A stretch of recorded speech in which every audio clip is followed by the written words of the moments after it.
Monsoon weather here yesterday afternoon left water ankle deep, conditions not rideable, let alone raceable. So 20 hours on from the scheduled start time, we go again for race one of the Pirelli Indonesian round. That postponement has forced the cancellation of the Superpole race, and a daunting task for Jonathan Rea has become an ominous one. 12 points is the most ever made up over a two-race season finale. Rea trails Toprak Razgatlioglu by 30. Steve English alongside me, 2 fifth places in 2 races today, or a second place here this morning will be enough for Razgatlioglu to become the 2021 world champion. Yeah, the second place will give him the title on the countback of feature-length race victories, and obviously for Toprak, that has to be the focus. But the one thing we've seen all the way through this weekend's action, all the way through this season, is Toprak just wants to win in style. He wants to go out and win as many races as possible. It's going to be interesting to see what Yamaha have done this morning to try and talk him into taking a little bit of a conservative approach. It will go against Toprak's inner instincts, but let's wait and see what happens over 21 laps. Well, they always say you need a little bit of luck to be world champion, and Toprak, I would suggest, is the main beneficiary of yesterday's postponement. Jonathan Rea would have taken a wet race as an opportunity to bank big points, plus the loss of the Superpole race as well. That reduces his window for gains, mathematically speaking, and Toprak's task has just got a little bit easier. Yesterday we said he needed 33 points from 3 races to become champion. Now he only needs 20 points from 2. Yeah, the one thing for Toprak is he's been the rider. He hasn't put a foot wrong on track all the way through this season. Even in practice and qualifying, in all the races, he's been faultless, and that's his misfortune has been, unfortunately for Jonathan, a lot of his own doing with crashes in races. Weather was the talking point here yesterday afternoon. It has been overnight and this morning. Yeah, the weather has been the big talking point. Obviously, after yesterday's monsoon, everyone's looking to the skies at all times. Walking over to the commentary box about 5 minutes ago, it was raining in the paddock, but as you can see from these pictures with Toprak, Keenan Safoglu and Phil Marin in pit lane, it's not raining any longer. So all the riders, all the teams, they've got some decisions to make. What a season it has been for Toprak Razgatlioglu, who trailed by 35 points after Estoril, again by 37 after Assen, and each time he's responded emphatically to recover the lead. For the last 3 rounds, it's been Rea behind in the points and chasing. Yeah, Rea's been doing the chasing, and for Toprak, he's looked cool and calm all the way through this season.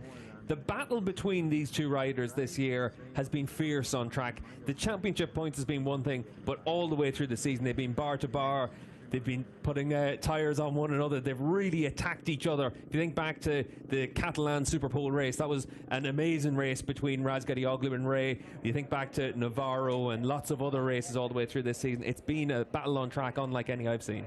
Jonathan Rea has never trailed into the last round in any of his 6 championship-winning seasons so far. In 4 of those 6, he'd sealed the deal with 2 rounds to spare. Uncharted territory, as I say, for Jonathan Rea, and indeed, as you've just said, for Superbikes as a whole. This really has been an incredible season. Yeah, it's been unbelievable all the way through this year. If you think back to the battles we've seen between Razgatlioglu, Rea, and Scott Redding as well, we've seen some fantastic racing from all of those guys. We've seen a lot of respect from each of them on the racetrack. Other ways, if there's half a gap, you're taking it. Scott Redding, it's taken him a bit of time to adjust and adapt to that style over the Argentine round. We did see Scott Redding, though, willing to put those battles and those overtaking moves on riders as well. Yes, and he effectively acts as the spoiler over the course of this weekend. He can make points differences bigger or smaller depending on which position he finishes. Redding, no longer a championship challenger. A race 1 fall from pole position in Argentina saw to that, but realistically his hopes were dented frankly much earlier on in the season. Had he matched Toprak at Donington Park in Manicourt, he'd actually be the championship leader now.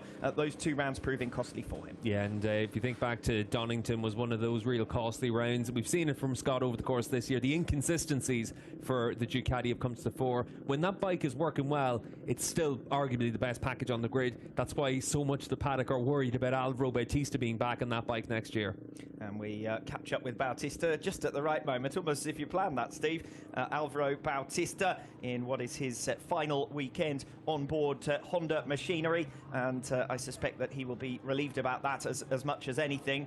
Bautista, though, Honda have looked decent here so far in the build-up. Yeah, Honda's made progress through the course this year. It's been a very tough season for them, but with Bautista, they've had a couple of podiums. With Leon Haslam, they're front row stars. They've made progress, just not quite enough to keep the likes of Alvaro Bautista on that bike. Easy to understand why Alvaro wants to be back in the Ducati. Bugatti. But what's going to be interesting for next year is to see how that team adapts to two young rookie riders, a real change in philosophy for Honda next season. Yes, Ika Lekuona will be on board that Honda machinery, along with Xavi Vierge for the 2022 campaign. But the focus really on rounding out 2021. We've got the World Championship to settle. We've got the Manufacturers Championship to settle over the two races now here today. We've also got to determine the Independent Riders Award here over the course of today. 14 points for this man, Garrett. GRT Yamaha already guaranteed the Independent Teams Award, one of a pair of two bike entries, and Gerloff their top scorer. Yeah, season of two halves for Garrett Gerloff, but good to see him finishing the season strong. He's had good pace at different times over the last few rounds, especially at the end of races. So hopefully in today's running we're able to see the Garrett Gerloff to the fore that we saw in the early rounds this season. He's a fast rider, he's very talented, warranted the jump into a MotoGP bike earlier in the season at Assen as well for the Dutch TT, but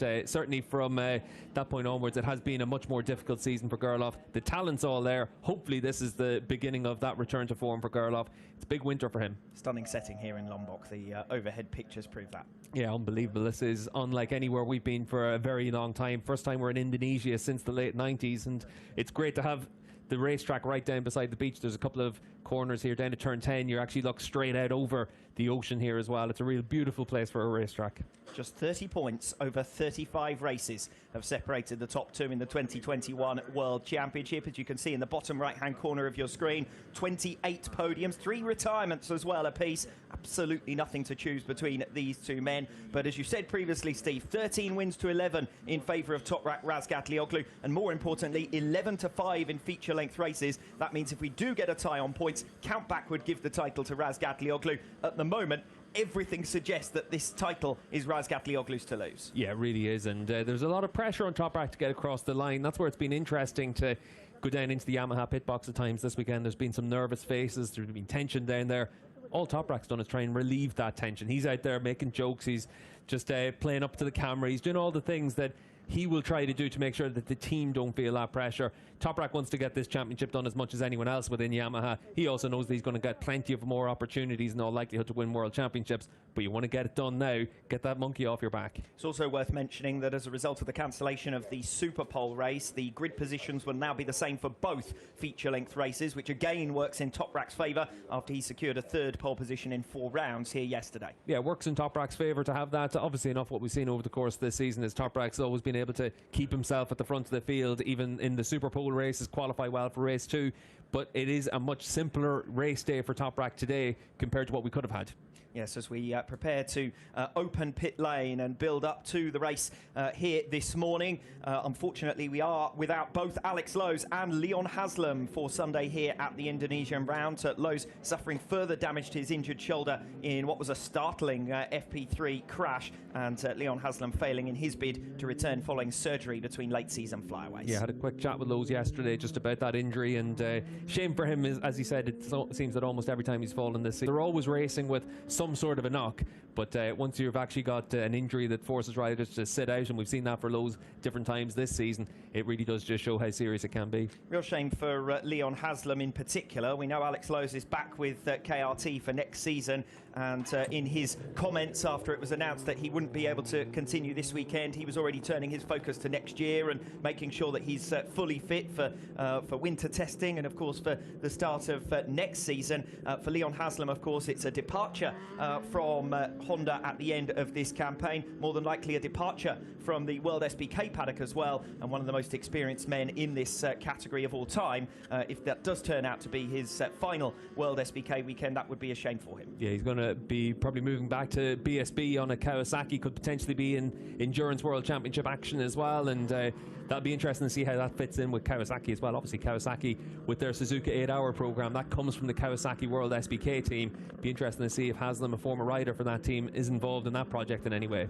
Number 15, Oliver Koenig, you just caught a glimpse of at the back of the shot, making his way around. A World Superbike debut for him this weekend, and he's made significant improvements over the course of the weekend, actually beginning to close down the back of the pack, as it were, having been a significant margin away in the very first free practice sessions. A massive step forward from Supersport 300, of course, to jump up to the Premier class in the Endurance World Championship, but we'll wait and see where he goes for next year. Yes, only 0.6 of a second away from Tito Rabat in the Superpole session here yesterday. That's bad news for Rabat, frankly, but it does also show that Koenig is getting there or thereabouts on towards the tail of the field. 18 rider entry, so a little bit of attrition, and he could be a point scorer in his debut weekend as well. At the other end of his career is this man, Chaz Davies. It's a final weekend for him in the Superbike World Championship before retirement from the series.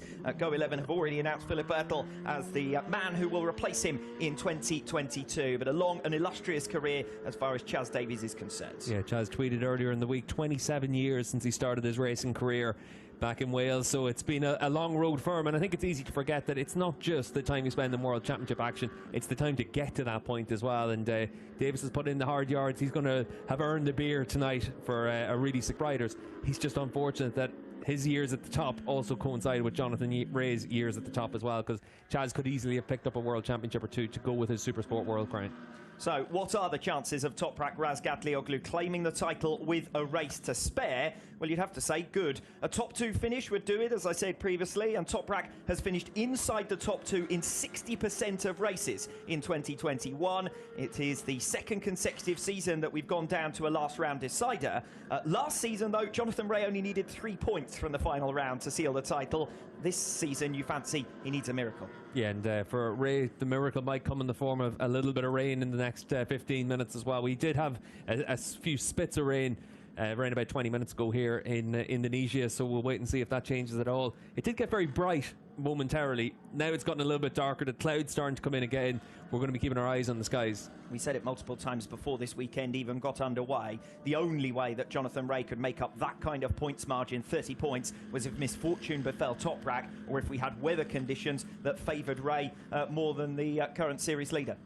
Yeah, and I think a few spots of rain could bring in that little bit of randomness to the proceedings. Obviously enough, you'd expect Toprak to be really strong in dry conditions. But speaking to the riders after the morning warm-up session, Garrett Gerloff said that if you were offline at all during the morning warm-up session, there was absolutely no grip out there.